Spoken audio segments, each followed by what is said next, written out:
میر غلام حسین مسوری بگٹی، میر علی دوست سنار، میر جی اند خان، میر خلیل خان، میر جمعہ خان، میر شاہ سوار خان و گل بی بی، میر رحیم خان رخشانی بادینی، سردار بہرام خان باران زئی، سردار دوست محمد خان باران زئی شامل انسانی تاریخ اور ایرانی تاریخ کا پہلا منظم اور کامیاب عوامی بغاوت کو منظم انداز میں آگے بڑھانا ہو یا انگریزوں کے خلاف جدوجہد آزادی کی شموہے کو روشن کرنا ہو، بلوچ قوم کا یہ کردار ہمیشہ یاد رکھا جائے گا، اور ان کرداروں کو فاروق بلوچ نے مختصر پیش کر کے بلوچ قوم کو ان ہیروز سے آشنائی کرائی جن کے بارے میں بلوچ عوام یا تو نہیں جانتی یا بہت کم جانتی۔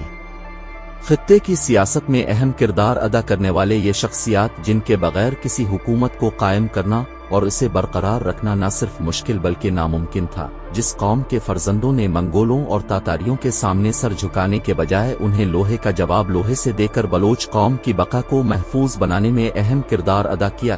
ہم ملجی اند جیسے بلوچ فرزند جنہوں نے نہ صرف پرتگیزوں کے خلاف جنگ کر کے تاریخ رقم کی بلکہ بلوچ زبان و ادب کو زندہ رکھنے میں بھی اہم کردار ادا کیا۔ پیار، محبت، وفاداری، قومی عزت و ناموس کی داستان رقم کرنے والا لاسانی کردار بالاچ حسن گورگیج، جس کی قربانی اور شاعری نے نہ صرف بلوچ زبان و ادب بلکہ بلوچ سماج کی نفسیاتی پہلوؤں کو سمجھنے کے لیے بھی اہمیت کا حامل کردار پیش کیا ہے۔ سندھ دھرتی جو بلوچ قوم کے لیے کبھی اجنبی نہیں تھا، اس سرزمین سے بلوچوں کی محبت، وفاداری اور عہد پرستی کی ایک طویل داستان ہے، اور اس داستان کو رقم کرنے والے میر بہرام تالپور، میر بجار تالپور اور میر عبداللہ تالپور ہیں۔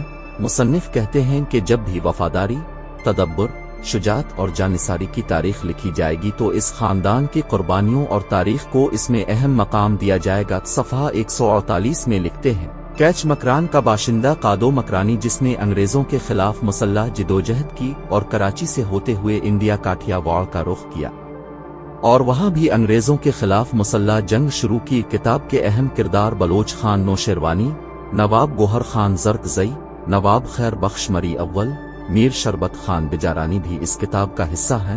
نواب خان محمد زرق زئی اور نورا مینگل کی جدوجہد، شہادت اور انگریزوں کی سازش عیاری بلوچ قوم کے لیے ایک سبق ہے۔ انگریز سرکار نے اپنے سازشوں اور عیارانہ پالیسیوں کے ذریعے بلوچ قوم کو بلوچ کے سامنے لا کھڑا کر دیا۔ کس طرح نوروز خان نے نواب خان محمد زرق زئی کو قتل کر کے بلوچ قومی تحریک کے پیٹھ پر چرا گھونپا۔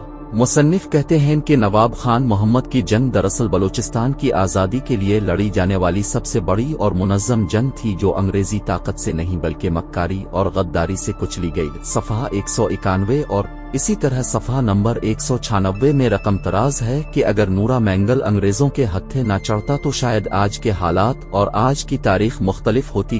برطانوی عہد میں تحریک آزادی بلوچستان کے اہم کردار میر مصری خان جو انگریزی تسلط کے خلاف آخری دم تک جدوجہد کرتے رہے۔ کتاب کے باب سوئم میں کتاب کا مختصر خلاصہ پیش کیا گیا ہے جس کے مطابق بلوچ قوم کی سرزمین 3500 سالوں سے اغیار کے حملوں سے متاثر ہوا ہے، لیکن بلوچ قوم نے اپنی بہادری سے ہر قبضہ گیر کا مقابلہ کیا۔ بلوچوں پر ہر دور میں جنگ مسلط کی گئی۔ مصنف کہتے ہیں کہ بلوچ علاقوں میں مداخلت کرنے والے کسی بھی فاتح کے گھلے میں پھولوں کے ہار نہیں ڈالے گئے بلکہ بلوچوں نے اپنے دفاع کے لیے طاقتور ترین اقوام ٹھکر لینے میں ہچکچاہٹ یا جھجک محسوس نہیں کی۔ صفحہ نمبر 237 میں لکھا ہے کہ بلوچ قوم نے بلوچستان اور بلوچستان سے باہر اپنی حاکمیت قائم کی۔ اس خطے کے بڑی قومیتوں میں بلوچوں کا شمار ہوتا ہے۔ بلوچ قوم نے نہ صرف عسکری میدان میں بلکہ سیاسی میدان میں بھی اپنا لوہا منوایا۔ بلوچوں کے دمخم سے ایشیا کی سیاست قائم تھی۔ مصنف رقم تراز ہے کہ اگر ایران کے کسی شہنشاہ اور حکمران کو سیستان، مازندران، اعلان، گیلان، کرمان، البرز اور زاگ روش کے بلوچوں کی حمایت حاصل نہ ہوتی تو وہ کبھی بھی تخت و تاج کا مالک نہ بن پاتا۔ مزید لکھتے ہیں کہ اگر کوئی بھی حاکم سرکشی کرتا اس کی حمایت سے بلوچ قبائل دستکش ہو جاتے تو اس کے لیے مزد چند دن تک حکمران رہنا بھی مشکل ہی نہیں ناممکن ہو جاتا۔ فاروق بلوچ تیسرے باب میں ماضی کے جھروکوں سے یہ راز بھی آشکار کرتے ہیں کہ دنیا کی کسی بھی طاقت نے بلوچ کو شکست اور ہزیمت سے دوچار نہیں کیا بلکہ وہ طاقت بلوچ کی اپنی ہی تھی جس کی تلوار کے دھار سے اس کا بھائی زخمی یا ہلاک ہوا۔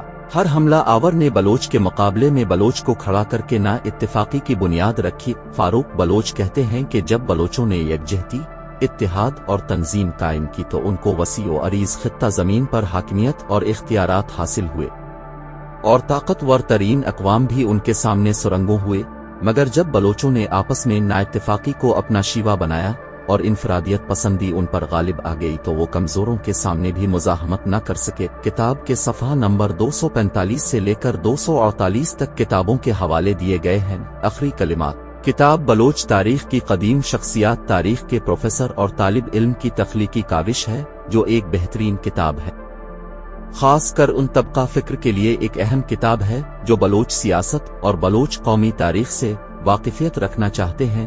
میری نظر میں یہ کتاب بلوچ سیاسی کارکنان کے لیے بھی ایک اہم تحفہ ہے جو ماضی کی ناکامیوں سے سیکھنا چاہتے ہیں، کیونکہ آج بھی بلوچ قوم میں جعفر و صادق جیسے کردار موجود ہوں گے جو بلوچ قوم کے لبادے میں بلوچ قوم کو نقصان سے دو چار کر رہے ہیں۔ ان عظیم شخصیات کو فاروق بلوچ نے ماضی کے صفحات سے نکال کر بلوچ طالب علموں اور دیگر طبقہ فکر کے لوگوں کے سامنے ہیرو کے طور پر پیش کیا ہے۔ یہ کتاب نہ صرف بلوچ طالب علموں کے لیے مددگار ثابت ہوگی بلکہ یہ کتاب فاروق بلوچ کی تحقیقی کارناموں کا ایک اہم ثبوت ہے۔ میری ناقص عقل کے مطابق تاریخ کے طالب علم ہونے کی حیثیت سے فاروق بلوچ کی موضوع پر گرفت خاصی مضبوط ہے۔ مصنف نے علمی انداز اپنا کر اس کتاب کو 4 چاند لگا دیے ہیں۔ تاریخ کے موضوعات اور قدیم شخصیات پر تفصیل سے بھی لکھا جا سکتا ہے۔